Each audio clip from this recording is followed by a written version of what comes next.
السلام عليكم ورحمة الله وبركاته.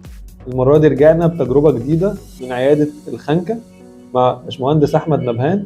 هيحكي لنا عن تجربته وهيحكي لنا عن نتائج الجلسات معاه والتجربة اللي خاضها من أول الشهر لحد دلوقتي. هو كمل معانا شهر، هيشارك تجربته كل الناس عشان كل الناس تتحمس تبدأ دايت في أسرع وقت. والله العيادة هنا الحمد لله ممتازة جدا. والجلسات طبعا الطاقم كله أنا أحب أشكره يعني الحمد لله.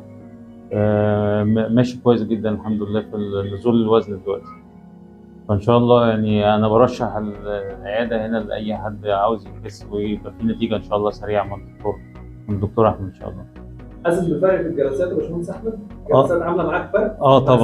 طبعا فرق مقاسات جامد. كل جلسة بتعملها مع يوسف بتلاقي فرق في النتائج؟ أيوه في ممكن تجيب 3 سم مثلا في الجلسة. أيوه برافو، تحس ده في مقاساتك.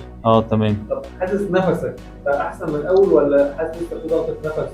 لا الحمد لله ارتحت عن الأول. أنا بقالي شهر بقى الوضع من شهر كان أسوأ من كده كتير. الحمد لله يعني أحسن دلوقتي. أسوأ في من ناحية النفس يعني؟ من أول ما وزنت أصلا كان وزني بدأت أنا جيت أصلا عشان كان عامل لي مشاكل في النفس. صح. فالحمد لله دلوقتي أحسن كتير.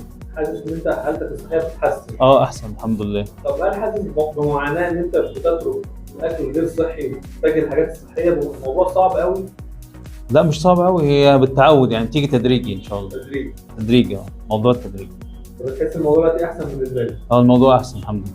احنا النهارده اتشرفنا بزيارة باشمهندس أحمد نبهان في عيادة الخنكة وسعيدين بزيارته لينا، وإن شاء الله مكملين معاه الوزن المثالي والشكل المثالي ومعا لحل جميع المشاكل الصحية ومعا لحل مشكلة ضيق النفس. شكرا.